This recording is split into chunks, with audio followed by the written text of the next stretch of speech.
कभी कभी जिंदगी हमें ऐसे मोड़ पर ला खड़ा करती है जहां हर तरफ अंधेरा महसूस होता है, मगर दिल के किसी कोने में उम्मीद की एक छोटी सी रोशनी बाकी रहती है। ये कहानी है आयशा की। आयशा की मंगनी को 2 साल हो चुके थे। हर बार जब निकाह की बात आगे बढ़ती, कोई ना कोई रुकावट आ जाती। कभी माली मसला, कभी घर के हालात, कभी बीमारी। लोग बातें करते, पता नहीं शादी होगी भी या नहीं, इतना इंतजार भी ठीक नहीं।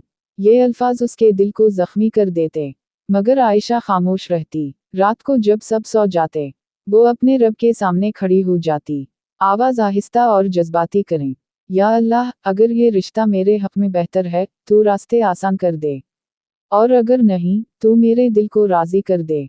आंखों से आंसू बहते रहते, मगर जबान पर शिकवा ना आता। एक दिन अचानक इसके वालिद बीमार हो गए, घर के इखराजात बढ़ गए, निकाह की बात मजीद पीछे चली गई।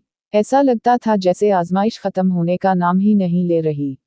मगर आयशा ने सब्र नहीं छोड़ा। या रब, वो मुझे जानती सब्र थी, दे अल्लाह अपने बंदों और को मेरे दिल आजमाता को जरूर सुकून है, दे। मगर छोड़ता नहीं। चंद महीनों बाद अल्लाह ने रास्ते खोलने शुरू कर दिए।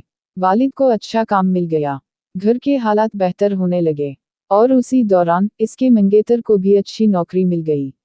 वो दिन आया जब इसकी अम्मी ने मुस्कुराते हुए कहा, बेटा, अगले माह तुम्हारा निकाह है इंशाअल्लाह। आयशा की आंखों में आंसू थे, मगर इस बार ये आंसू खुशी के थे। वो सजदे में गई और कहा, या अल्लाह, तूने देर की मगर अंधेर नहीं किया। आवाज नरम और गहरी करें। याद रखें, दुआ कभी जाया नहीं होती, सब्र कभी खाली नहीं जाता, और अल्लाह का वक्त हमेशा बेहतरीन होता है। अगर आप भी किसी इंतजार में हैं तो हिम्मत ना हारें, अपने रब पर यकीन रखें।